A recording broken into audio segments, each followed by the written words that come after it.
Regardez ce que Dieu dit à notre patriarche. Abraham. Est-ce qu'on peut dire fortement Abraham? Voici ce que notre Père dit à Abraham. Je ferai de toi une grande nation. Je te bénirai. Je rendrai ton nom grand. Et tu seras une source de bénédiction. Voici le message solennel. Le message souverain donné à Abraham, notre Père. Qui c'est qu'Abraham est notre Père dans la foi?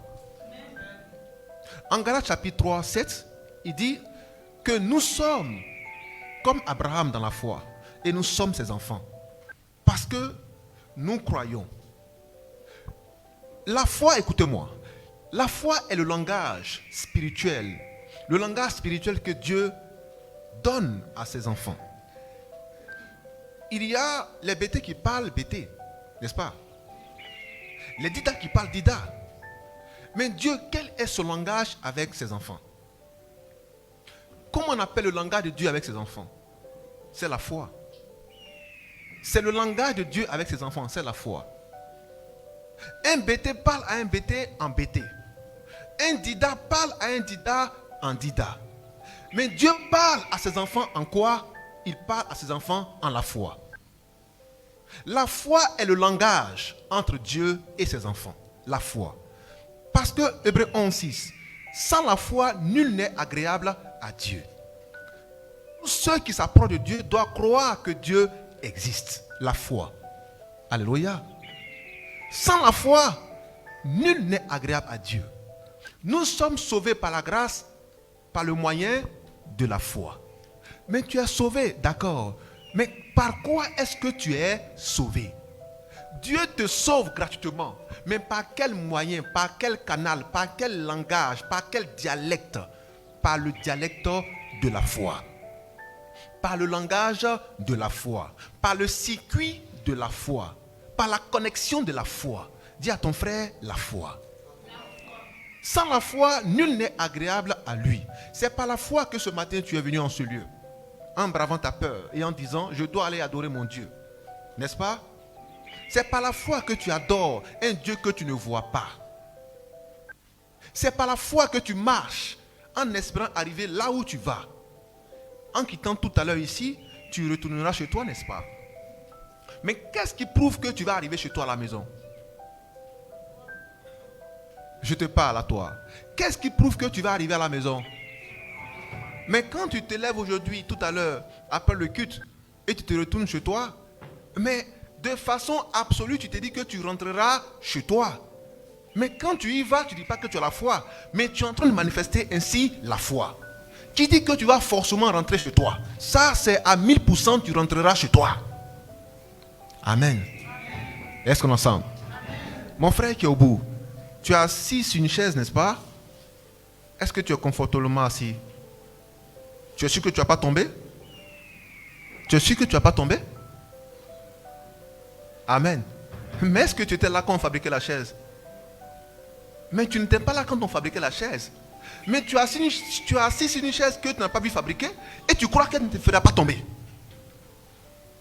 Mais c'est ça qu'on appelle la foi. Tu es assis sur une chaise et puis tu dis que tu ne tomberas pas. Mais c'est la foi. Amen. Tu es sûr et certain que la chaise ne te fera pas tomber. De la même manière, tu es sûr de cela.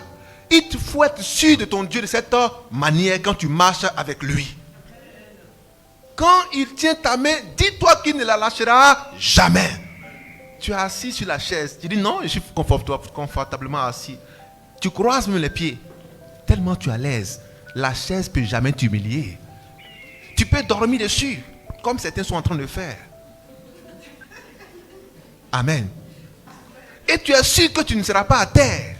Mais c'est ça, la garantie que notre Dieu nous communique lorsque nous sommes avec lui et lorsque nous appuyons sur lui. Nous pouvons dormir, nous pouvons marcher, nous pouvons retenir à lui, marcher avec lui avec sérénité parce qu'il est sûr, il est sûr, Dieu est sûr, Dieu est sûr. Alléluia, alléluia. Mais pourquoi te recréqueviller? Pourquoi te renfermer sur toi en disant mais Dieu ne peut pas, je ne peux pas, ma vie est bizarre, je n'arrive pas à avancer? Mais pourquoi avoir une telle mentalité de faible et de lâche? Pourquoi avoir une telle mentalité de cabri et de bouc? Amen. Amen. Mes brebis me suivront. Elles ne suivront point un étranger. Jean 10, 27. Mes brebis me suivront. Elles ne suivront point un étranger. Parce qu'elles entendront ma voix et elles me suivront. Elles entendront ma voix et elles me suivront. Mais toi, depuis que tu es baptisé, tu as entendu la voix du Seigneur. Par cette voix, tu as cru et tu as été baptisé. À celui qui croira et qui sera baptisé sera sauvé. Alors tu as cru, tu es baptisé, donc tu es sauvé parce que tu as cru au message qui sauve ton âme. Mais quand tu as cru, qu'est-ce que tu fais? Est-ce que tu suis le berger? Est-ce que tu suis le berger? Est-ce que tu suis le berger? Pour savoir quelle est la nourriture qui te sera servie pour ta croissance spirituelle. Parce qu'une brebis, pour qu'elle demeure brebis et qu'elle soit engraissée, il faut de la nourriture, et de la bonne nourriture. Mais tu n'es pas nourri. Mais qu'est-ce qui va arriver? Mais tu vas t'amaigrir. Tu vas t'amaigrir, tu vas tomber malade. Tu seras désespéré, tu seras une victime, tu seras facile à capturer par le prédateur qui circule, qui tourne autour de toi, qui rôde, qui n'attend que ça, l'occasion où tu vas te départir de l'assemblée du troupeau, où tu seras seul. Une brebis seule est une proie facile. Alléluia. Est-ce que je peux avancer? Quelle est ta posture? Quel est ton rôle? Quelle est ta démarche spirituelle? Est-ce que tu te mets dans la communauté ou est-ce que tu te mets hors de la communauté? Pour penser à ta manière, pour marcher à ta manière, pour créer ton propre chemin. Tu n'es pas une brebis, tu es un bouc. Alléluia. Je mettrai à droite mes brebis et je mettrai à gauche les boucs. Je mettrai à gauche les boucs. Les boucs. Les boucs. Amen. Alléluia. Dieu veut que tu marches. Voilà pourquoi il a dit, mes brebis entendront ma voix et elles me... Mais est-ce que toi, est-ce que tu marches? Non, tu ne marches pas. Tu t'es arrêté. Tu t'es couché. Tu t'es assis dans ta maison. Et tu regardes dans d'autres maisons. Tu regardes à manger d'autres nourritures. Mais ça, c'est le comportement d'un bouc. Alléluia. Mais quel est ton rôle, toi, en tant que fils et fille de Dieu, appelé brebis? Quel est ton rôle? Quel est ton rôle en tant que brebis? Si tu es inutile dans la maison de Dieu, tu seras utile pour les ténèbres du dehors. Parce que tu dois jouer un rôle. Si tu n'es pas utile dans la maison de Dieu, tu seras utile pour les ténèbres du dehors. Parce qu'il n'y a pas de troisième voie. Il n'y a pas de troisième voie. Il n'y a qu'un seul chemin. Et le chemin de notre Dieu n'est même pas une voie. Ce n'est pas une route. C'est un sentier. C'est un chemin. Pas une voie. Alléluia. Il dit large et spacieuse est là. Et quoi? Large et spacieuse est quoi?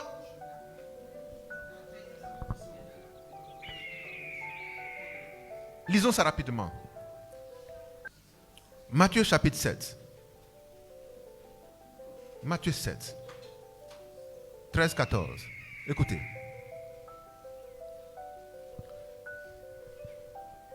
Dieu est avec vous. Croyez en lui et marchez main dans la main avec lui. Allons-y rapidement. Entrez par la porte étroite. Entrez par la porte étroite. Car oui, large est la porte. Large est la porte. Spacieux le chemin. Spacieux le chemin. Qui mène à la perdition. Qui mène à la perdition. Et oui, il y en a beaucoup qui rentrent par là. Il y en a beaucoup qui rentrent par là. Mais étroite est la porte. Étroite est la porte. Resserrez le chemin. Resserrez le chemin qui mène à la vie. Qui mène à la vie. Et il y en a peu il y en a peu qui les trouvent. qui les trouvent. Amen. Or, celui qui a trouvé, c'est celui qui a cherché. Mais est-ce que tu cherches le chemin? Tu cherches ta nourriture. Tu cherches ton mari, tu cherches ta femme, tu cherches ta maison, ton travail. Tu cherches le pays de résidence. Mais est-ce que tu cherches le chemin étroit et resserré? C'est ce qui doit être ta priorité. C'est ce qui doit constituer ta priorité. C'est ce qui doit faire l'objet de tes prières et de tes supplications. Matthieu chapitre 6, 33. À partir du verset 31 déjà jusqu'au verset 33. Recherchez le royaume et la justice de Dieu. Recherchez le royaume et la justice de Dieu. Premièrement. C'est ta priorité d'abord que de chercher le royaume et la justice de Dieu. Ta priorité, c'est de chercher le royaume et la justice de Dieu. C'est de chercher le chemin étroit et resserré. Ta priorité, c'est de chercher l'assemblée où tu dois prier. Ta maison de prière. Il faut la chercher. Quand tu l'auras trouvée, demeure-y. Actes chapitre 2, 44. 42 à 44. Là où les disciples se rassemblaient d'un commun accord, où ils priaient, où ils avaient tout en commun, où ils partageaient le pain. Alléluia. Où ils partageaient le pain, la fraction du pain, la communauté, la communion fraternelle, les prières, les bonnes œuvres, les bonnes actions. C'est en cela que Dieu t'appelle. C'est en cela que Dieu t'appelle. Au sein de la communauté, pas hors de la communauté. Alléluia. Alléluia. Est-ce qu'on peut l'amener fortement?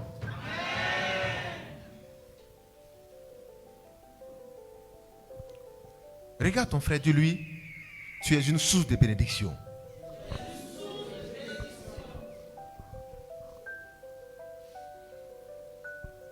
Nous allons prendre ce terme.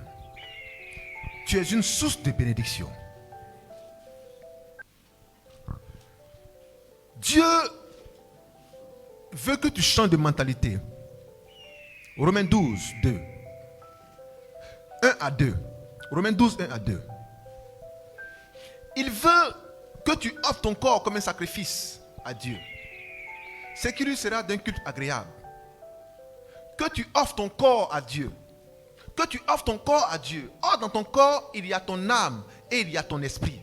Donc, ton esprit doit être donné à Dieu. Alléluia. Ton esprit doit être offert à Dieu. Ton âme doit être offerte à Dieu. Parce que ton âme abrite ton esprit et ton corps. Alors, tout entier, tu dois être à Dieu. Là où sera ton trésor, là sera ton cœur. N'est-ce pas? Où se trouve ton trésor ce matin? Où se trouve ton trésor durant tout le mois? Où se trouve ton trésor durant tout le mois? Amen. Durant toute l'année, où s'est trouvé ton trésor? C'est là ton cœur est. C'est là ton cœur est. C'est là ton cœur est. C'est là ton cœur est. Alléluia. Dieu veut que tu saches réellement pourquoi il t'a appelé. Et s'il t'a appelé, quel est le comportement que tu dois avoir quand il t'a appelé? Est-ce un comportement passif ou est-ce un comportement actif? Est-ce qu'il t'a appelé à paresser ou est-ce qu'il t'a appelé à être zélé, à être bouillant, à être en feu? Alléluia. Parce que si tu n'es pas en feu, au lieu de faire croître l'église, tu fais décroître l'église. Si tu n'es pas en feu, au lieu d'exhorter des frères ou des sœurs, qu'est-ce que tu fais? Tu les décourages par ta démotivation. Parce que toi, tu es en communication avec 2 ou 3 frères. Par ta froideur, tu es en train de communiquer la froideur à ceux qui sont autour de toi. 1 Corinthiens 15, 33.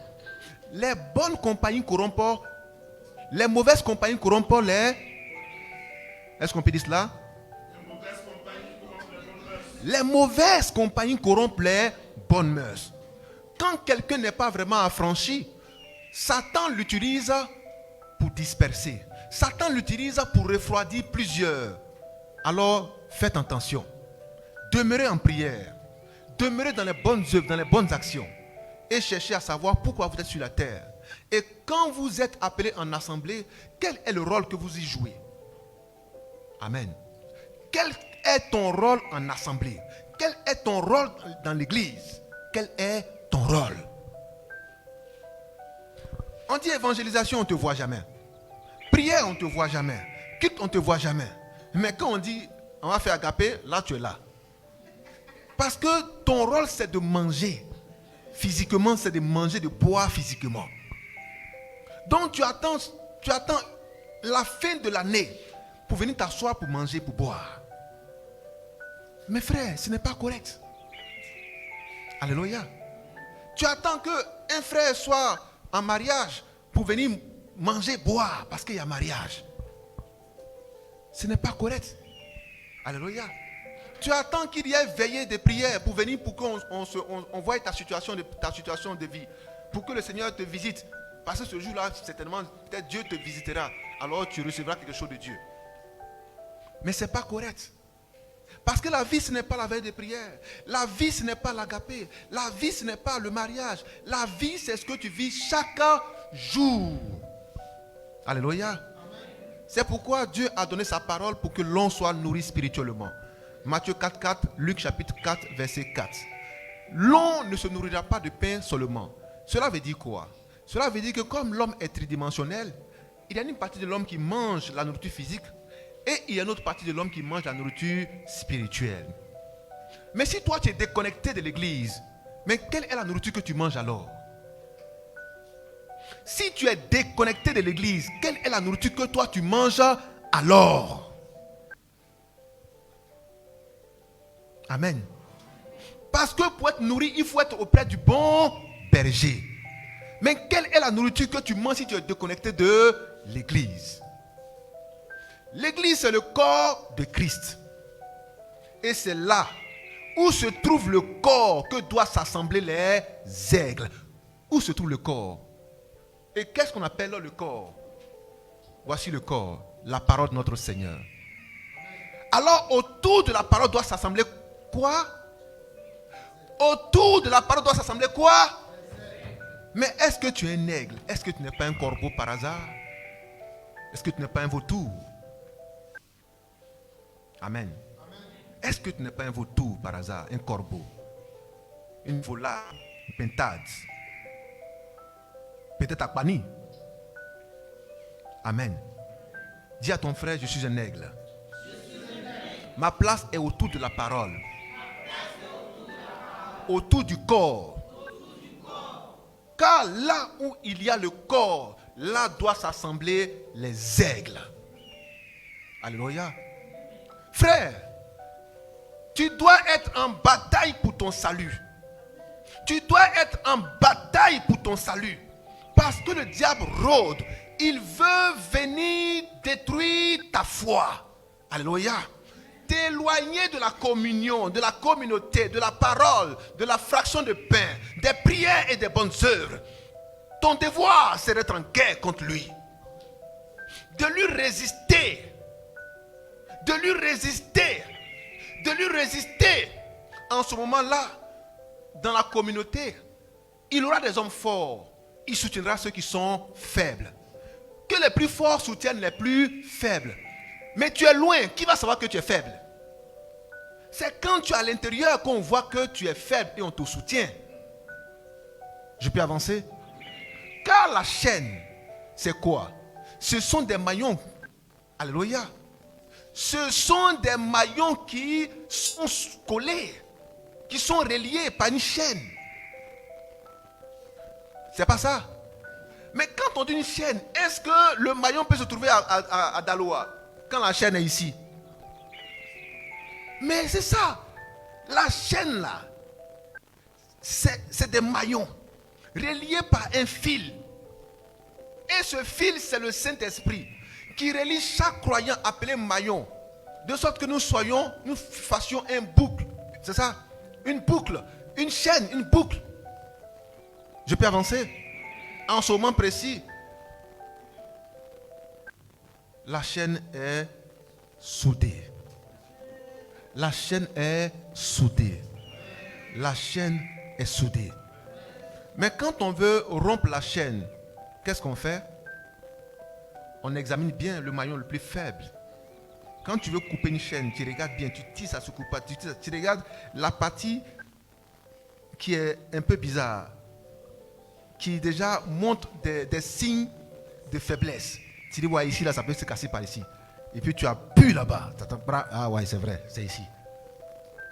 Or, le maillon, c'est un homme, c'est une femme qui n'est pas affermie dans la foi. Alléluia. Est-ce que je peux avancer? Alors, dis à ton frère, tu es une source de bénédiction. La source veut dire, c'est le lieu, c'est l'endroit d'où ça jaillit.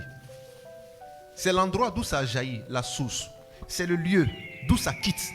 Tu es une source de bénédiction. Il dit, vous êtes la lumière du monde. Vous êtes la lumière. La lumière. C'est-à-dire que le monde est éclairé à partir de vous, la source. Dieu te fait une source parce que lui-même est une source. Tel il est, tel nous sommes dans ce monde. Il dit, Abraham, j'ai déposé en toi la grâce de Dieu. Pour que tu sois quoi?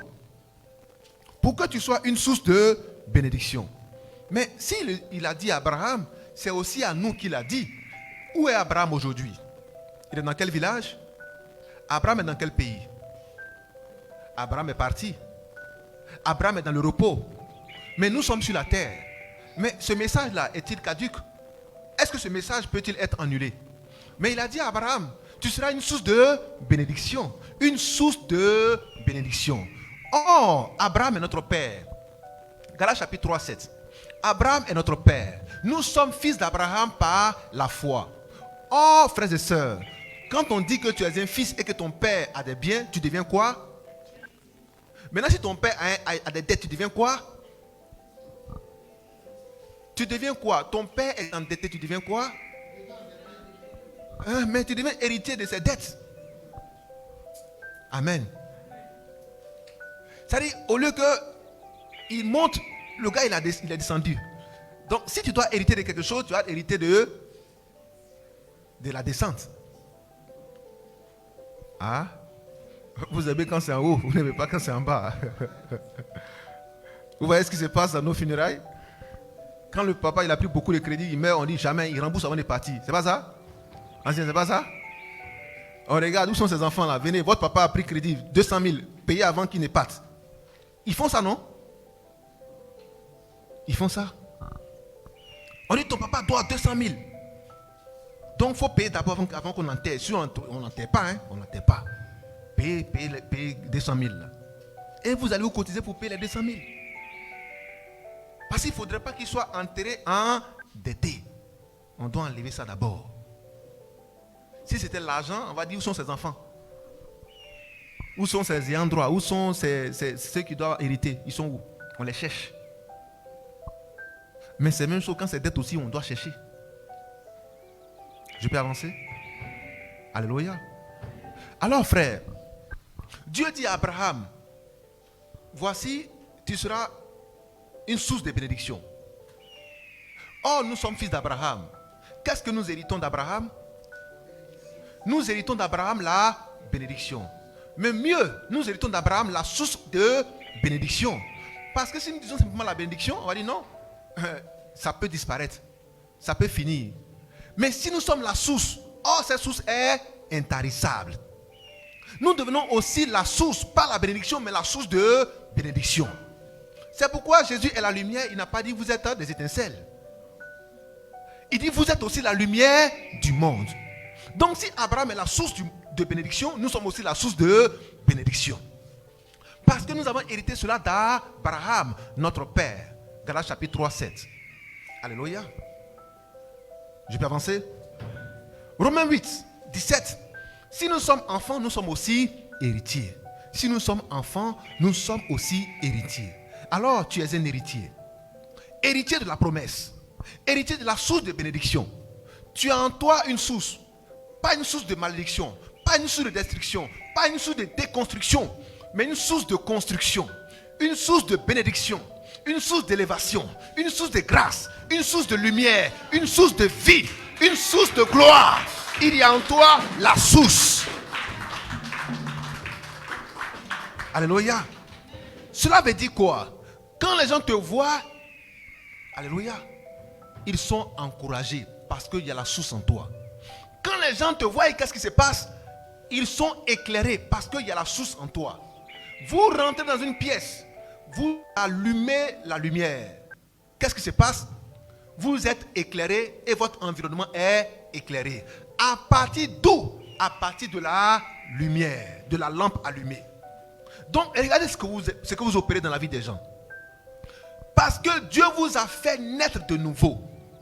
Vous avez une nouvelle mentalité. Vous êtes régénéré, reconnecté à votre identité originelle. Votre identité céleste. Vous êtes lumière. Or, si vous êtes revenu en tant que lumière, fils de Dieu sur la terre, quand les gens vous découvrent, ils découvrent quoi? La lumière. Et leurs vies sont éclairées. Leurs environnements sont éclairés. Alléluia. Je peux avancer.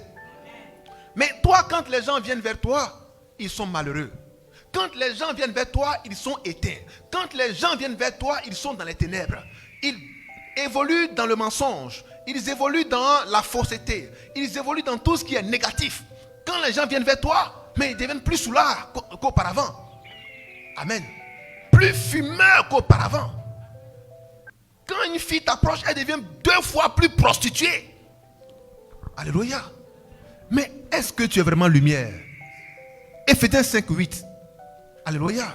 Vous étiez ténèbres. Maintenant vous êtes devenus, on peut lire ça rapidement. Vous étiez ténèbres hier. Maintenant vous êtes devenus lumière. C'est votre nature, votre identité. Votre nature, votre identité. Votre identité. Dis à ton frère, mon identité, c'est la lumière. La vérité, c'est la lumière. Alléluia. Frère, pourquoi tu es sur la terre? Dieu t'exhorte ce matin à reprendre conscience et à ne pas te conformer au siècle présent. Cela veut dire quoi? Tu veux faire comme les hommes. Ta copine a 2 gars, toi tu as 3 gars. Alléluia. Tu veux faire comme les autres. Je peux avancer. Les gens se mettent à fumer comme des volcans. Toi tu fumes mieux, plus que ça.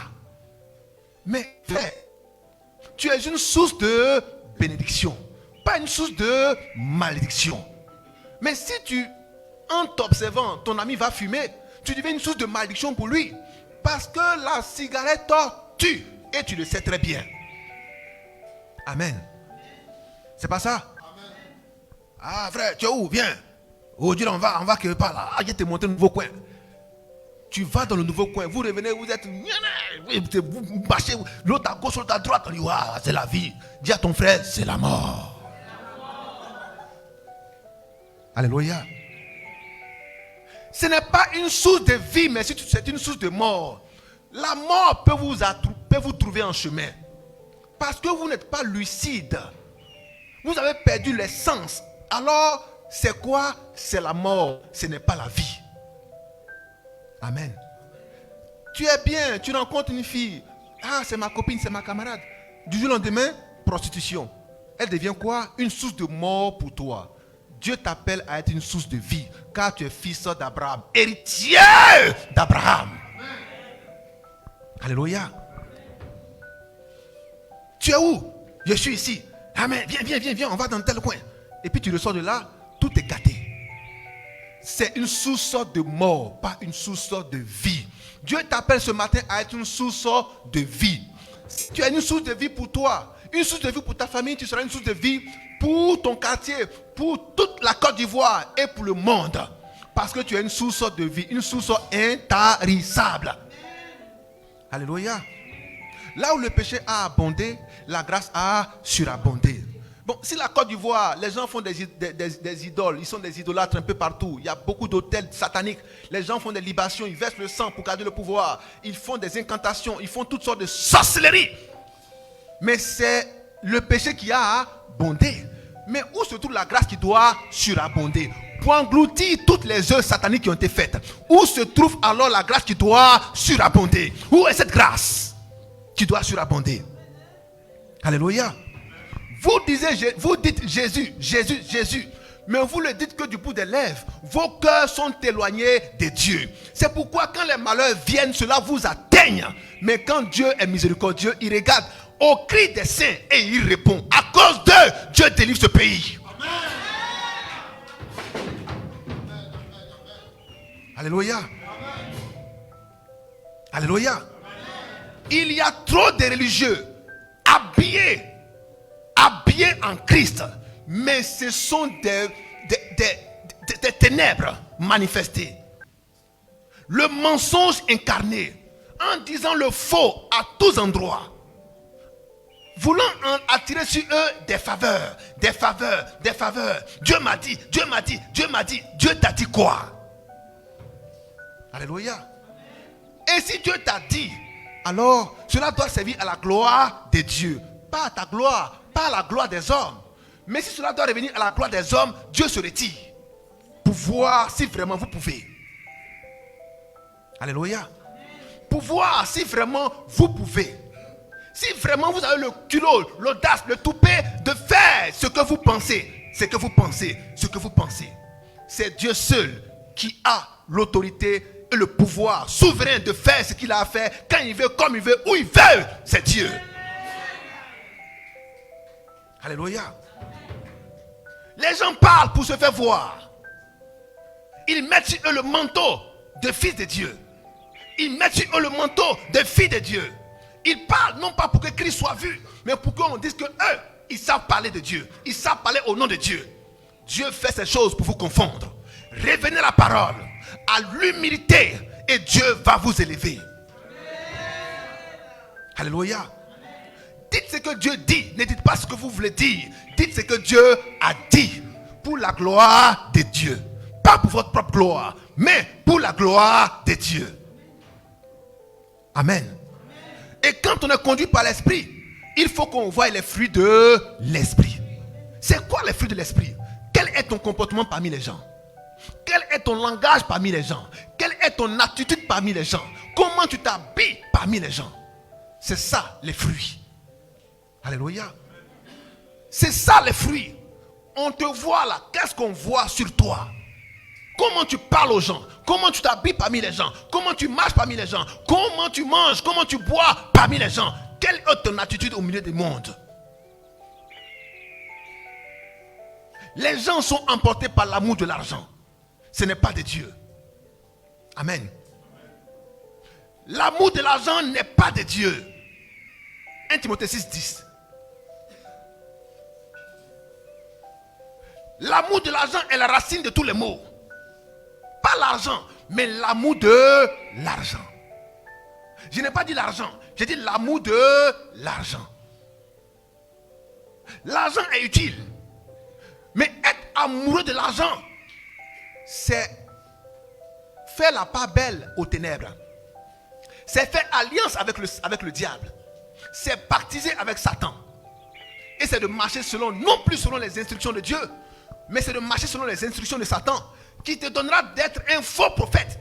Tu vas prophétiser, mais tu vas prophétiser faux, pour que les gens te suivent et non suivent le Christ. Amen. Tu es une source de bénédiction. Dieu te le rappelle ce matin. Reste une source de bénédiction. Ne sois pas une citerne crevassée, où quand on met l'eau, elle descend, elle s'infiltre, elle n'est pas conservée, parce que la citerne est crevassée. Mais toi tu es une source, pas crevée, une source qui contient l'eau, qui contient la parole, qui contient l'huile, qui contient le Saint-Esprit, et qui parle dans la lumière et dans la vérité, pour sauver des âmes.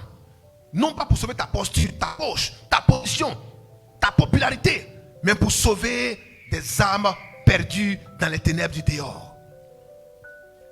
Alléluia. Reste une source de bénédiction. Cela a été donné à Abraham, mais cela t'a aussi été départi. Amen. C'est aussi ta portion. Regarde ton frère, dis-lui, c'est aussi ma portion.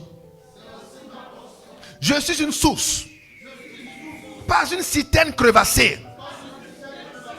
Une source de bénédiction pour mon frère, pour ma soeur, pour ma famille, pour mon pays, pour le monde. Une source de bénédiction. Alléluia. Mais comment peux-tu être une source de bénédiction si tu ne sors pas? Si tu ne vas pas à la prière, si tu ne vas pas à l'assaut des âmes perdues, tu restes chez toi. Tu n'es pas une source de bénédiction. mais une source de malheur. Alléluia. Jésus vient. Il appelle les apôtres. Il dit, venez, suivez-moi. Allez et faites de toutes les nations des disciples. Donc, il les envoie où? Dehors. Amen. Le disciple-là se fait dehors. Amen. L'évangile appelle les âmes. Elle leur donne la vie. Et quand elle leur a donné la vie, elle les renvoie dehors pour aller chercher celles qui sont perdues. Amen. Est-ce que je peux avancer? On est toujours ensemble? Le bon disciple, il écoute le maître. Et il fait comme le maître. Mais Jésus était comment? Était-il sédentaire?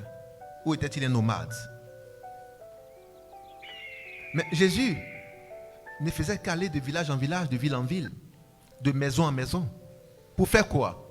Pour répandre la bonne nouvelle, sauver des âmes, guérir les malades, chasser les démons, ressusciter les morts, purifier les lépreux. Faire du bien aux autres. Parce qu'il est une source. Il sait que s'il ne le fait pas, les gens ne vivront pas. Ils ne seront pas sauvés, ils ne seront pas guéris. Ils ne ressusciteront pas. Ils ne seront pas délivrés de leur lèpre. Il faut qu'ils sortent. Il faut qu'ils sortent. Il faut que tu sortes pour jouer ce rôle. Mais si tu ne le fais pas, tu te comportes comme un bouc, pas une brebis, qui doit faire comme son maître. Tel était Abraham, tel nous devons être.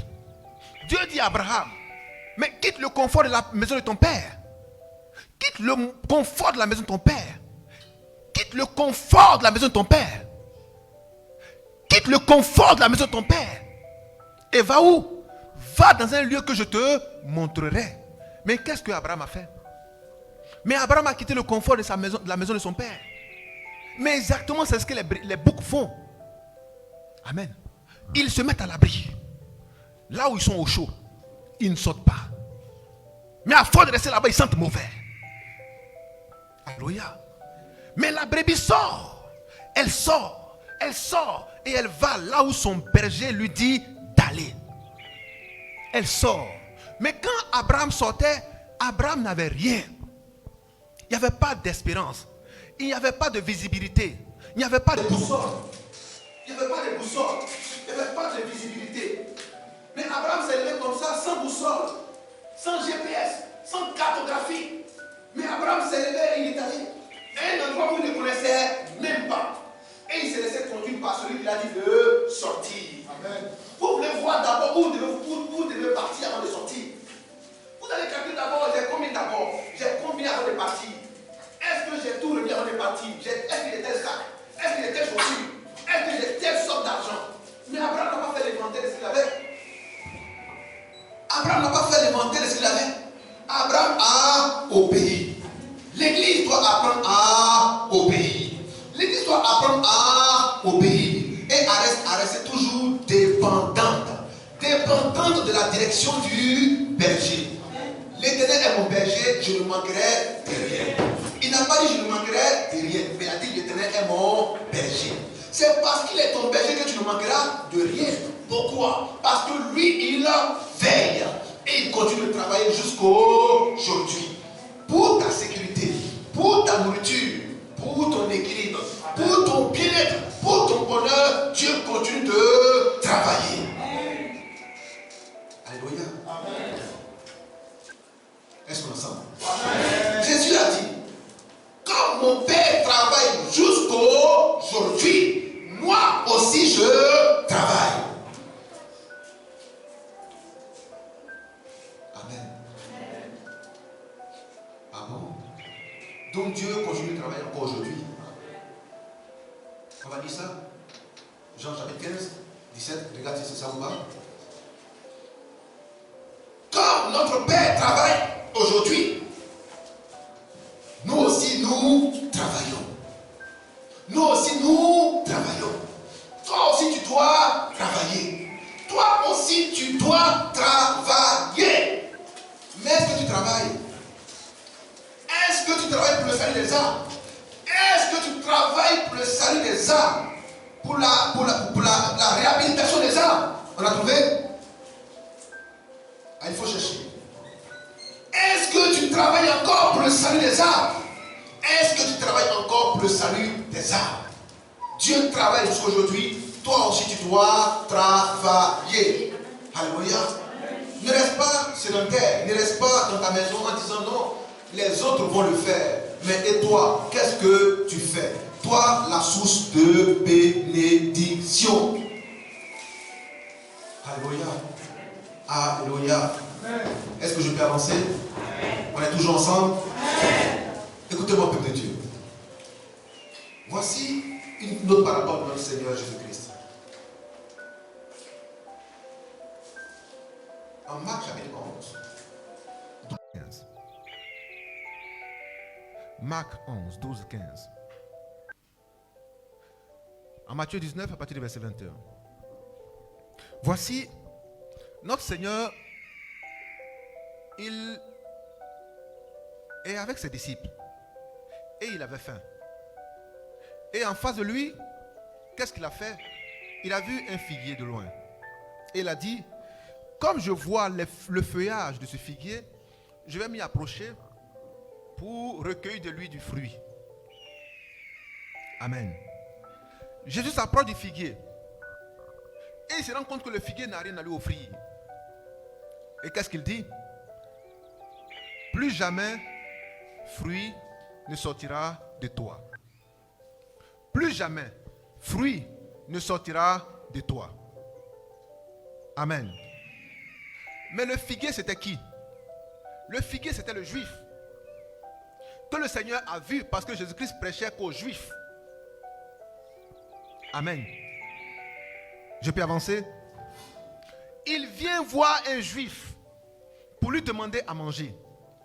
Pour lui demander à manger. Et le juif lui dit, non, je n'ai rien à te donner, je n'ai rien à t'offrir. Mais aujourd'hui, le juif, c'est toi. Amen. Amen. Toi qui as cru en Christ, mais qui est encore religieux. Religieux par ta manière de faire, par ta manière d'agir, par ta manière de te comporter. Tu dis que tu pries Dieu. Tu es un juif. Tu es un religieux. Parce que tu ne portes pas en toi des fruits. Si tu ne portes pas en toi des fruits, alors tu seras détruit. Tu seras asséché parce que tu ne portes pas de fruits. Ce n'est pas ta religion qui va te sauver. Ce ne sont pas tes offrandes qui vont te sauver. Ce n'est pas ta dîme qui va te sauver. Mais c'est ta capacité à générer des fruits. C'est ce qui va te sauver. Amen. Non, moi je viens à l'église. Non, moi je suis comme ça. Je suis chante. Je suis ministre. Moi. C'était ça le figuier. Et c'est toi le figuier dont Dieu parle. Toi qui viens à l'église sans porter de fruits, c'est toi le figuier. Les feuilles, c'est ta présence à l'église. Les feuilles, ça montre que toi tu pries quelque part. Les feuilles, ça montre que tu fais tes offrandes, tu fais tes dîmes. Les feuilles, ça montre que tu pries, tu jeûnes. Mais où sont tes fruits? Où sont tes fruits? Qui montrent que tu es un fils authentique de Dieu. Où sont tes fruits? Est-ce qu'il y a en toi l'obéissance de Dieu? Est-ce qu'il y a en toi l'obéissance de Dieu? L'obéissance à la voix de Dieu. Est-ce qu'on retrouve cela en toi? Comme on a pu retrouver cela en Abraham. Tu n'obéis pas à la voix de Dieu, non. Mais tu obéis à ta propre voix. Ce que tu veux, c'est ce que tu fais. Mais tu ne fais pas ce que Dieu te demande de faire. Ça, c'est le comportement d'un bouc. Alléluia. Et c'est ce que le figuier a manifesté en la présence de Christ. Quand Christ l'a croisé, il dit, donne-moi du fruit. Je veux voir quelle est ta sainteté. Je veux voir quel est ton engagement. Je veux voir qu'est-ce que tu fais vraiment pour l'église. Qu'est-ce que tu fais pour le Christ. Qu'est-ce que tu fais pour le Christ. Jésus-Christ est clair. Rien n'est impossible à Dieu. Jésus-Christ faisait des miracles, des prodiges. Il multipliait le poisson, il multipliait le pain. Mais face au figuier, il n'a pas pu multiplier les fruits. Il a dit, donne-moi du fruit. Alléluia. Parce que chaque saint, chaque appelé de Dieu doit être capable de générer des fruits. Par la parole qu'il écoute, cela doit pouvoir produire en toi quelque chose. Mais qu'est-ce que la parole a produit en toi? Alléluia. Alléluia. La parole a suscité en toi quel type de fruit depuis que toi tu es converti? Est-ce que tu as encore attaché au monde et à ses plaisirs. Si tel est le cas, tu viens à l'église avec des feuilles, mais pas avec le fruit. Le fruit, c'est le produit. Amen. On dit 2 fois 2, ça fait combien? 2 fois 2, ça fait combien? D'accord. On dit ça, c'est le produit. Ça va? La parole que tu as reçue là, multipliée avec le Saint-Esprit, ça a donné quoi? Ça doit produire des fruits. Mais tu reçois la parole. Dieu t'envoie le Saint-Esprit pour multiplier cette parole. Car quand le Saint-Esprit viendra, il prendra ce qui est à moi et il vous l'annoncera. La parole multipliée par le Saint-Esprit doit te donner des fruits. Mais où sont tes fruits? Où sont tes fruits? Où sont tes fruits? Tu n'as rien produit. Tu n'as rien produit. C'est ça la parabole du figuier qui a été maudit. Dieu ne vient pas pour rigoler. Quand il vient te réclamer la récolte, il ne rigole pas. Qu'est-ce que tu as pu générer? Qu'est-ce que tu as pu enfanter? Qu'est-ce que tu as pu produire depuis que tu écoutes la parole? Tu as produit quoi depuis? Non, je suis à la maison. C'est ce que tu as produit. Je suis à la maison. Je suis à la maison. C'est ce que tu as produit. Amen. C'est ça que tu as produit. C'est ça ton fruit. Mais ce qui arrive n'est pas bon pour toi. Quand le Seigneur a croisé ce type de croyant, il dit, tu seras asséché. Jusqu'à la racine, tu seras asséché. Alléluia. Est-ce que je peux avancer? La parole de Dieu, c'est une épée à double tranchant. Elle te fait du bien pour te donner la forme qu'il faut pour que tu rentres dans la robe que Christ vient donner à son épouse. Amen. Quelle est ton attitude? Quelle est ta posture? Toi, la source de bénédiction, ne te transforme pas en source de malédiction. Dieu t'a appelé à faire du bien. Il t'a appelé à donner de bonnes choses aux autres, à produire et à nourrir les autres. Jésus-Christ lui-même vient demander à un croyant, je vais manger de ton fruit. Le croyant n'avait même pas un fruit à lui donner. Il dit, tu vas mourir aujourd'hui. Il n'a pas dit, bon, je te laisse le temps. Il dit, tu meurs aujourd'hui. Tu meurs aujourd'hui.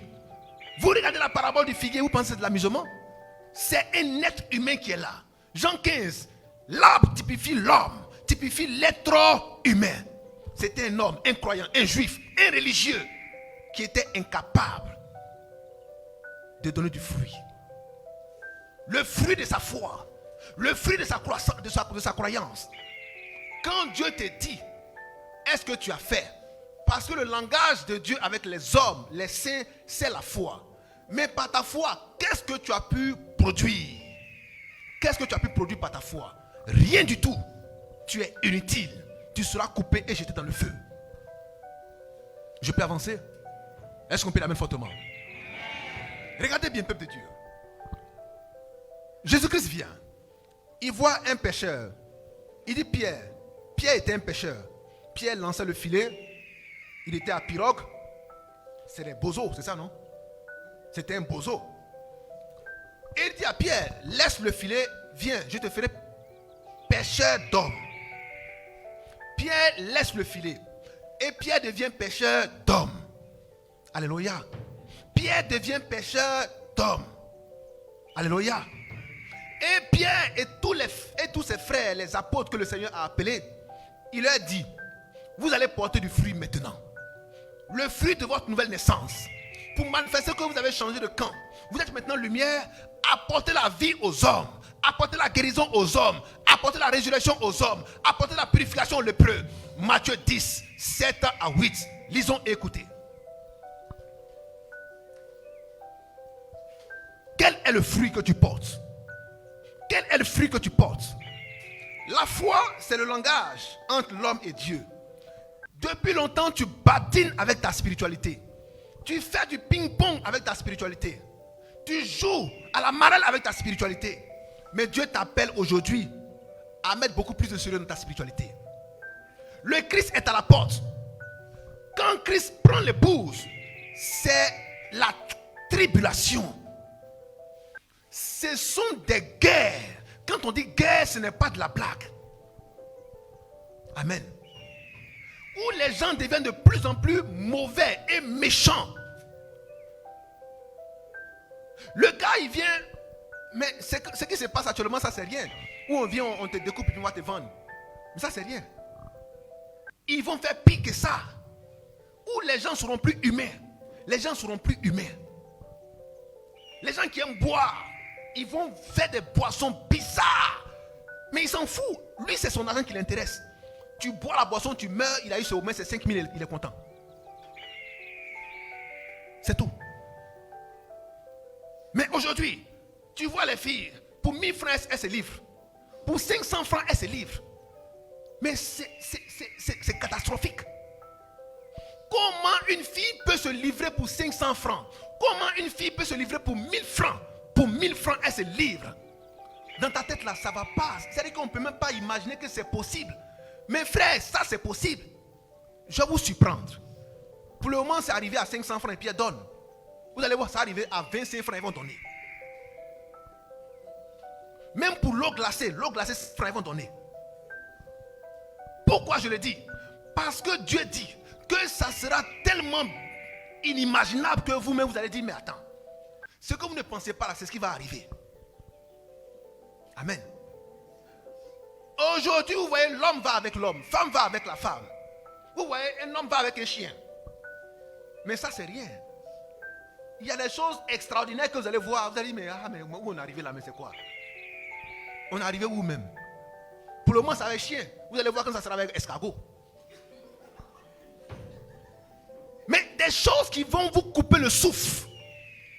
Qui vont vous couper le souffle. Parce que l'homme va chercher à inventer quelque chose qu'on n'a jamais vu. Aujourd'hui, les gens se baladent. Les fêtes sont dehors. Tout le corps est dehors. Mais ça, pour le moment, ils portent encore slip. Ils portent encore des soutiens, à la rigueur. Il y a des pays où ça porte encore soutien et slip. Mais bientôt, vous allez voir, ni soutien, ni slip. Ça a déjà commencé. Où les gens se baladent, ils vont au travail nus. Ils vont au travail nus. Imagine-toi, tu as 6 nus avec ton collègue nu au travail. Chacun vient avec son escargot, son criquet. Parce que tu as tellement vu le corps de l'homme là, ça ne te dit plus rien. Tu vas maintenant expérimenter le corps des animaux, des insectes, des scorpions. Pour voir quelle est la sensation avec les scorpions. Parce que ton humanité a été enlevée. L'homme devient autre chose, plus qu'une bête. C'est ce qui est en train d'arriver. C'est ce qui est en train d'arriver. Mais Dieu dit, je ne veux pas que tu passes par là. Je ne veux pas que tu passes par là. Il faut croire et sois sauvé. Il faut monter dans l'enlèvement maintenant. Si tu ne montes pas dans l'enlèvement, ce qui va arriver dehors, ça sera terrible. Monte dans l'enlèvement. C'est le message que Noé prêchait. Ils sont amusés avec ça. Ils ont dit, Noé, mais toi tu es un soulard. Toi tu es qui? Et puis tu as nous dit de monter dans l'arche. Toi-même tu as fait quelle école pastorale? Toi Noé même tu es de quelle congrégation? C'est quoi ton obédience? Qui est ton père, ton mentor, ton coach spirituel? Mais tu n'as pas d'antécédent spirituel. Mais toi tu sors d'où? Toi tu vas monter dans l'arche avec qui? Et personne n'est monté avec lui. Mes frères, le pauvre Noé est monté avec des bêtes, avec des scorpions, des crabes, des escargots. Les hommes ne sont pas montés avec lui, mais des escargots sont montés avec lui, des crabes sont montés avec lui, des scorpions sont montés avec lui, vers des terres montés avec lui, mais les hommes réfléchis ne sont pas montés avec lui. Alléluia. C'est ce qui se passe encore aujourd'hui. Les hommes dans leur intelligence ne monteront jamais dans le navire de Dieu, parce qu'ils sont trop intelligents pour ça. Mais ce sont les bêtes qui monteront dans le navire. Voilà pourquoi Dieu t'appelle une brebis. Une bête. Une brebis. C'est elle seule qui montera. Pas le bouc, pas autre chose, mais une brebis qui montera avec lui. Amen. Parce qu'elle est bête. La brebis, elle s'appelle bête, mais elle est bête. Amen. Elle n'a pas de défense. Quand tu la tires comme ça, elle te suit. Mais on dit que pour lui que je suis bête. Ça te suit, ça suit. La brebis suit, bête. Mais il faut qu'elle soit bête pour être sauvée. Amen. Pour monter dans le navire, il faut qu'elle soit bête pour qu'elle monte dans le navire. Le navire de la foi, pour qu'elle soit sauvée. Conserve ta source de bénédiction, frère. Conserve ta source de bénédiction, ma soeur. Ne te laisse pas corrompre par l'intelligence de ce monde, par la philosophie, par la politique.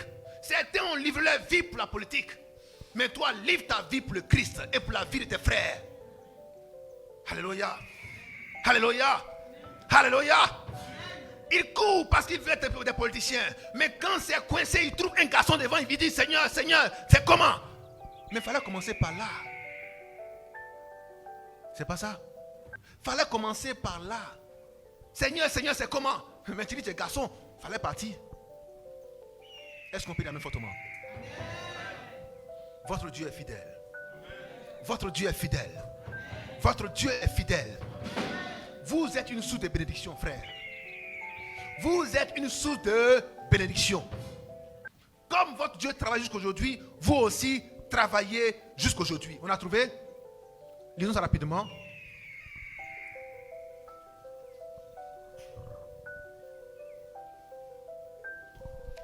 Jean 5, 17. Mais, Oui. Jésus leur répondit. Mais c'est parce qu'on a vu, on a lu ça, non? Jean 5, 17. Allons-y. Jean 5, 17. Oui. Jésus leur répondit. Jésus leur répondit. Mon Père Mon Père agit jusqu'à présent. Mon Père agit, il travaille, il agit, il est opérationnel jusqu'à présent. Or, quand on dit présent, ça veut dire qu'en ce moment-ci, en ce moment-ci, il travaille encore. Oui. Moi aussi, J'agis. Ça, c'est Jésus-Christ qui parle. Maintenant, si Zérégbé est en train de prêcher aujourd'hui, il va dire quoi? Mon Père travaille jusqu'aujourd'hui. Moi aussi, je travaille. Amen. Parce que Jésus a dit, comme mon Père m'a envoyé, moi aussi je vous envoie. Ah, mais toi qui es le maître, tu as dit que ton Père travaille jusqu'aujourd'hui, toi aussi tu travailles. Maintenant, moi, qu'est-ce que je vais dire? Oh, le bon disciple, il fait comme son maître. Si Jésus-Christ est mon maître, qu'il a dit ça, moi aussi je dois dire ça. Mon Père travaille jusqu'aujourd'hui. Moi aussi je travaille. Amen. Car moi et mon Père, nous sommes un. Mon Père est en moi, je suis dans mon Père. Je peux avancer? Je suis dans mon Père et mon Père est en moi. Comme il travaille jusqu'aujourd'hui, moi aussi je travaille. Dieu n'a pas de repos.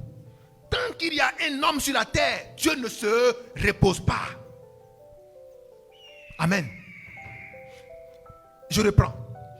Tant qu'il y a une âme à sauver sur la terre, Dieu ne se repose pas. Parce que l'âme qui est égarée est dans le 7e jour. Amen. L'âme qui est égarée est dans le 7e jour. Est dans le 7e jour. Or, dans le 7e jour, Dieu continue de travailler par le Saint-Esprit. Est-ce que je peux avancer? On peut l'amener fortement? Mais Dieu travaille jusqu'aujourd'hui. Et toi, tu fais quoi? Tu restes à la maison? Pour regarder quoi? Novela TV? Pour ruminer tes pensées? Pour attaquer les gens? Pour faire la sorcellerie? Dieu travaille jusqu'aujourd'hui. Toi, tu fais quoi? Regarde ton frère. Dieu travaille jusqu'aujourd'hui. Toi, tu fais quoi?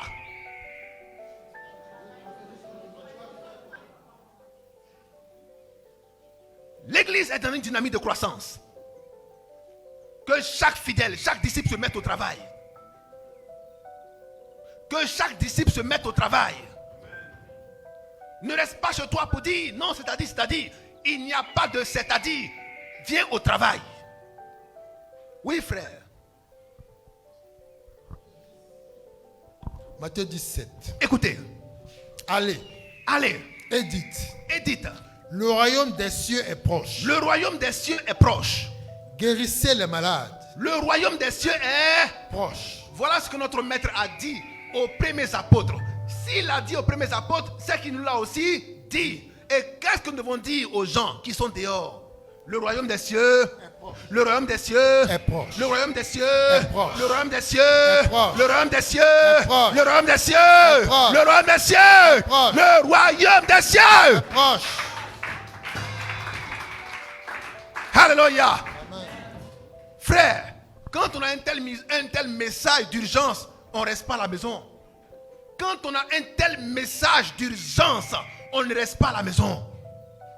On s'active parce que c'est proche. Parce que c'est proche. Parce que c'est proche. Parce que c'est proche. Amen. Quand on dit la fin de l'épreuve est proche, qu'est-ce que tu fais? Tu dors? Tu es en train de composer. Tu es en train de faire un devoir, une interrogation. Et puis on te dit, il reste 1 minute. Il reste 1 minute, qu'est-ce que tu fais? Tu révises. Non, mais tu déposes ton bébé puis tu commences à dormir. C'est ça. C'est ça. Tu vas à l'hôpital. On dit, monsieur, tout à l'heure on vous prend dans 1 minute. Qu'est-ce que tu fais?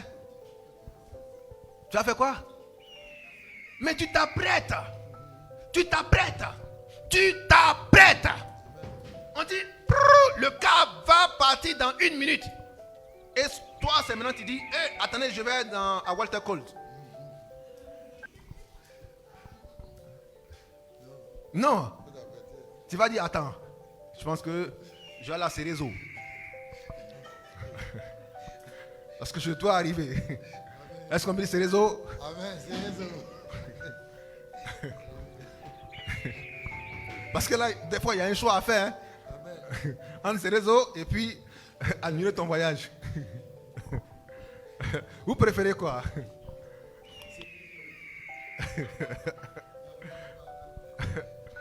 Amen. Alors frère, il est important que vous sachiez ces choses. Vous êtes une source de bénédiction. Mais lorsque vous ne faites pas valoir la source de bénédiction, cela n'est pas bon. Et Dieu n'apprécie pas ça du tout. Tel qu'il a fait au figuier, c'est ce qui va vous arriver. Sécher jusqu'à la racine. Parce que tu ne portes pas de fruits. Tu ne donnes pas de la source à ceux qui en ont besoin. Les gens en ont besoin, mais qu'est-ce que tu en fais? Tu bloques et tu conserves la chose. Parce que tu décides de rester chez toi sans travailler, sans œuvrer, sans travailler pour que les âmes soient gagnées et sauvées. Le royaume des cieux est proche. C'est maintenant que tu dois t'apprêter rapidement, t'activer pour que les âmes soient sauvées massivement. Mais c'est maintenant toi tu dors. On est en train d'avancer, toi tu dis non, non, non, toi tu recules. Frère, est-ce que tu es vraiment une brebis? Est-ce que tu es vraiment une brebis?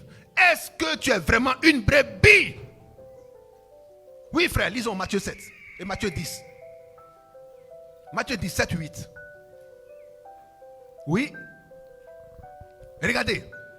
Le fruit des apôtres. Parce qu'ils ont reçu le dépôt, voilà ce que les apôtres ont commencé à faire. Oui frère. Guérissez les malades. Guérissez les malades. Attends, il a dit ça à qui? Aux apôtres. Aux apôtres. Or, en Marc 16, 15, 16, il dit, à celui qui croira et qui sera baptisé sera sauvé. Et voici les miracles qui accompagneront ceux qui auront cru.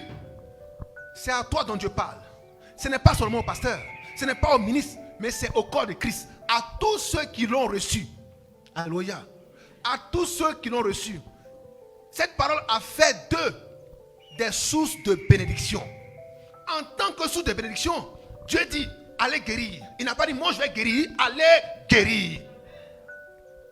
Mais Dieu t'a guéri pour que tu puisses guérir. Dieu t'a sauvé pour que tu puisses sauver. Alléluia. Si Dieu t'a purifié, c'est pour purifier les autres. Dieu t'a sanctifié, c'est pour sanctifier les autres. Par ton comportement, tu sanctifies les gens. Car la parole sanctifie. Mais ton comportement ne sanctifie pas les gens, ça rend les gens impurs. Par ton langage, par ton comportement, par ton habillement, par ton attitude, les gens deviennent impurs. Est-ce que je peux avancer? Si Dieu t'a rendu saint, toi, va rendre les gens saints par ton attitude, par ton comportement. Si Dieu t'a sauvé, toi, va sauver les gens. Amen. Amen. Va sauver les gens. Si Dieu t'a sauvé, va sauver les gens. Ne va pas dormir chez toi. Va sauver les âmes qui sont perdues, qui sont encore dans les ténèbres. Va les sauver parce que tu as été sauvé. Le fruit de l'esprit. Alléluia. Dieu a réclamé le fruit au figuier. Depuis que tu as reçu la parole là, tu as sauvé qui? Tu as guéri qui? Tu as fait du bien à qui? Depuis que tu as reçu la parole là, où est ta sainteté? Où est ton engagement? Que des feuilles sans fruits. Que des feuilles sans fruits. Il dit, plus jamais tu porteras de fruits. Plus jamais tu ne porteras de fruits. Quand Pierre a reçu la puissance, a reçu l'onction, a reçu la parole, accouplé au Saint-Esprit, Paul va et il guérit les malades. Il chasse les démons, il ressuscite les morts, il purifie les lépreux, il annonce la bonne nouvelle pour sauver les pécheurs. Toi, que fais-tu? Oui, frère. Ressuscitez les morts. Ressuscitez les morts. Reprends encore et attendez, écoutez attentivement. Guérissez les malades. Guérissez les malades. Ressuscitez les morts. Oh frère, si tu as reçu la parole, tu dois faire quoi? Guérir les malades. Tu dois guérir les malades. Tu dois faire quoi? Ressusciter les Tu dois morts. ressusciter les morts. Tu dois faire quoi? Purifier les lépreux. Purifier les lépreux. Tu dois faire quoi? Chasser les démons. Chasser les démons. Tu dois faire quoi? Amen. Continue. Vous avez reçu gratuitement. Ah bon? Donc tu as reçu quoi? La source de bénédiction. Tu as reçu quoi? La source de Tu as reçu la guérison, donne la guérison. Tu as reçu le salut, donne le salut. Tu as reçu la vie, donne la vie. Tu as reçu la paix, donne la paix.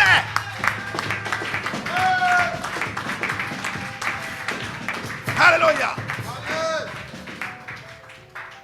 Jacques chapitre 4 verset 17. Si quelqu'un sait faire le bien et qui ne le fait pas, il commet un péché. Tu as reçu la source de bénédiction et tu ne bénis pas les gens, tu commets un péché. Amen. Dieu t'a fait du bien, mais qu'est-ce que tu en fais? Tu gardes ça, tu caches, tu dors avec la lampe sur le boisseau, tu ne sors pas pour éclairer. Dieu dit tu seras asséché. Une source de bénédiction doit rester une source de bénédiction. Béni veut dire quoi? Par toi, les gens sont heureux. Par toi, les gens sont épanouis. Par toi, les gens sont sauvés. Par toi, les gens sont guéris. Par toi, les gens sont restaurés. Par toi, les gens ont la joie. Par toi, les gens ont la vie. Par toi, les gens sont heureux. Alléluia. Alléluia. Somme 115, 16. Les cieux sont les cieux de l'Éternel. La terre a été donnée au Fils de l'homme. Pour que Dieu intervienne sur la terre, il prend un corps humain, une tente de chair dans laquelle Dieu opère. Donc c'est par tes mains que Dieu guérit les gens. Alléluia. C'est par ta bouche que Dieu guérit les gens. Alléluia. Quelqu'un dit c'est l'homme qui fait l'homme. Mais toi, Dieu t'a fait. Tu as fait qui? Dieu t'a élevé. Tu as élevé qui? Dieu t'a rendu prospère. Tu as rendu qui prospère? Dieu t'a donné du travail. Tu as donné du travail à qui? Dieu t'a donné à manger. Tu as donné à manger à qui? Dieu t'a soigné. Toi, tu as soigné qui? Amen. Ce que tu as reçu, fais-le circuler. Ce que tu as reçu, fais-le circuler. Ce que tu as reçu, fais-le circuler. Le garder, c'est un péché. Fais-le circuler. Tu as été sauvé, va sauver. Tu as été guéri, va guérir. Tu as été restauré, va restaurer. Tu as eu les ressources, va donner les moyens aux autres pour qu'ils puissent avoir ce qu'il faut pour s'épanouir, se développer. Ce que tu as reçu, fais-le circuler. Est-ce que je peux avancer? Tu es une source de bénédiction. Tu es une source de bénédiction. Tu es une source de bénédiction. Non, moi, c'est moi. Il y a un homme qui a été attrapé dans ce forfait. Il dit c'est pour lui, mon argent. Je lui dis va le donner aux pauvres. Il y a des gens qui ont besoin de ça. Il dit quoi? Mon argent chéri. Il dit bon dehors, arrête de moi. Arrière de moi. Parce que Dieu a fait de lui une source de bénédiction. Pour qu'il soit une bénédiction pour ses frères. Mais qu'est-ce qu'il a dit? Moi, donner mon argent aux pauvres, jamais. J'ai respecté la loi. Le figuier, feuille, verte, mais pas de fruits. On peut dire amen. Alléluia. Mon argent, feuille verte, mais pas de fruits. Tu as vu mon costume, feuille verte, mais pas de fruits. Tu as vu mon offrande, feuille verte, mais pas de fruits. Dieu veut que tu donnes des fruits. Regardez bien. En Matthieu 27, 57. Voici un homme appelé Joseph. Joseph d'Arimathée. Joseph d'Arimathée est un homme riche. Un homme important. Un homme impactant. C'était une source de bénédiction. Quand ils ont tué Jésus, il se lève et il va voir le gouverneur qui fait office de préfet aujourd'hui. Il va voir le préfet, Ponce Pilate, et il dit à Ponce Pilate, vous avez tué mon maître. Parce que Joseph aussi était disciple de Jésus. Il dit, Pilate, préfet, donne-moi le corps de mon maître. Amen. Or, en son temps, un préfet, mais attention, un gouverneur, attention. Amen.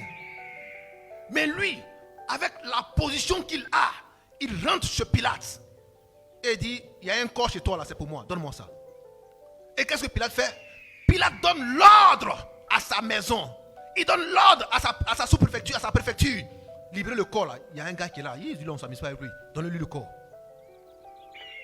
Joseph prend le corps de Jésus. Il va pas au cimetière. Il ne va pas au cimetière. Il ne va pas au cimetière. Mais il s'oriente dans une grotte. Dans une grotte. Une sépulture qui avait été faite dans le rocher, dans le roc. Amen. Lui, avec son argent, il envoie des gens. Allez me faire une tombe. On ne sait jamais. Pas n'importe quelle tombe. Pas avec les autres dans le cimetière. Non. Moi, je ne m'enterre pas dans le cimetière les autres. Faites-moi une tombe quelque part. Dans le rocher. Dans le roc. Une tombe dans le roc. Une tombe dans le roc. Et il prend le corps de Jésus. Oh, si c'est maintenant qu'il partait creuser dans le roc, le corps de Jésus allait pourrir. Mais il a fait longtemps. Et ça attendait. Un homme, une source de bénédiction. Il prend le corps de Jésus. Il prend le linceul. Il achète un linceul neuf. Il enroule. Il prend le corps et il va mettre dans la tombe neuve, dans le rocher. Il ferme. Mais pourquoi Joseph d'Arimathée? Et pourquoi fallait-il qu'il soit un homme riche? Une source de bénédiction. Dans le corps de Christ, chacun joue son rôle. Il y a des hommes que Dieu fait riches pour jouer leur rôle. Au moment venu, ils joueront leur rôle. Pendant le culte, pendant le déroulement du ministère, ils joueront leur rôle. C'est leur ministère. Amen. C'est ce que Joseph d'Arimathée jouait comme rôle. Une source de bénédiction. Pour Christ, il était aussi une source de bénédiction. Car c'est lui, par les ressources qu'il avait, il a pu faire une tombe neuve dans le rocher. Oh, Christ devait être enterré dans le rocher. Parce qu'il est le rocher. Amen. Est-ce qu'on est toujours ensemble? Voici une femme. Marie de Magdala. Il était dit qu'elle était possédée. Elle était surpossédée. Possédée, fatiguée. Comme les démons, 7 démons dans son corps. Satan sort, il ne sort pas. Il va à gauche, il vient à droite. 7 dans son corps. Jésus la voit, il la délivre. Depuis que Jésus-Christ l'a sauvée de ces démons, elle n'est pas restée à faire la cuisine. Elle n'est pas restée à faire ses business. Elle n'est pas restée à s'occuper de sa famille, éloignée de Christ. Il est dit qu'elle a commencé à suivre Jésus. Elle a commencé à le suivre. Elle a commencé à le suivre. Et c'est à elle que Jésus-Christ lui a montré sa résurrection. Parmi toutes les femmes de la terre, c'est à elle que Jésus-Christ lui a montré sa résurrection. Amen. Elle suivait Jésus dans son ministère. Jusqu'à sa mort, jusqu'à sa résurrection. Elle le suivait. Mais toi, quelle est ta source de bénédiction? Quelle est ta source de bénédiction? Quelle est ta source de bénédiction? Qu'est-ce que tu fais? Tu préfères suivre autre chose que Christ, alors que Dieu t'a sauvé. Il t'a sauvé du chômage. Il t'a sauvé de la mort, de la maladie, des démons. Il t'a sauvé des infirmités. Il t'a sauvé des blocages. Mais quand il t'a sauvé, tu as fait quoi? Tu allais suivre le monde. Tu ne l'as pas suivi. Et tu ne verras pas sa résurrection. Si tu n'as pas vu sa résurrection, à travers Tabitha, à travers Marie de Magdala, alors tu ne verras pas son avènement. Car celle qui était là à voir sa résurrection, c'est la même qui verra son avènement. Elle s'appelle l'église du Dieu vivant en cette nouvelle ère. Amen. Amen. Amen. Mais pour voir ces choses, il faut rester à côté du corps. Il faut suivre. Quand Joseph d'Arimathée a pris le corps, Marie de Magdala, Marie mère de Jacques et de Joseph, et l'autre Marie Salomé, qu'est-ce qu'elle a fait? Qu'est-ce qu'elles ont fait? Elles ont suivi le corps. Même son corps, elles l'ont suivi. De son vivant, elles l'ont suivi. À sa mort, elles l'ont suivi. Quand ils l'ont enterré, elles l'ont suivi. Le lendemain, elles l'ont suivi. Le surlendemain, elles l'ont suivi. Jusqu'au 3e jour de la résurrection, et elles ont vu clair dans l'affaire. Mais toi, qu'est-ce que tu fais? Les hommes s'étaient découragés, mais les femmes ne se sont pas découragées. Quand ils ont tué Jésus, Pierre a sauté en brousse. On dit, toi, tu étais de lui, dit jamais. Mais les femmes sont restées fidèles jusqu'à ce qu'elles voient la résurrection de Jésus. Mais pourquoi le Seigneur a pris des femmes? Parce que la femme typifie l'église. L'église doit rester fidèle. Fidèle à Christ jusqu'à ce qu'il revienne. Fidèle à Christ jusqu'à ce qu'il revienne. Fidèle jusqu'à ce qu'il revienne. Là où se trouve le corps, c'est là que les femmes étaient. Là où se trouve le corps aujourd'hui, c'est là que l'épouse doit être. À surveiller le corps, à l'embaumer, à se rassurer qu'il revienne à la vie. Parce que nous devons voir notre maître, notre époux. Nous devons le revoir. Et il viendra parce que nous sommes là à l'attendre. Il viendra parce que nous sommes là à l'attendre. Il viendra parce que nous sommes là à l'attendre. Peuple de Dieu, réveillez-vous. Amen. Réveillez-vous. Réveillez-vous. Ne vous laissez pas endormir par la pauvreté, par la misère, par la politique, par la philosophie, par la religion. Réveillez-vous. Vous êtes une source de bénédiction. Le sel de la terre, la lumière de la terre. Vous êtes une source de bénédiction.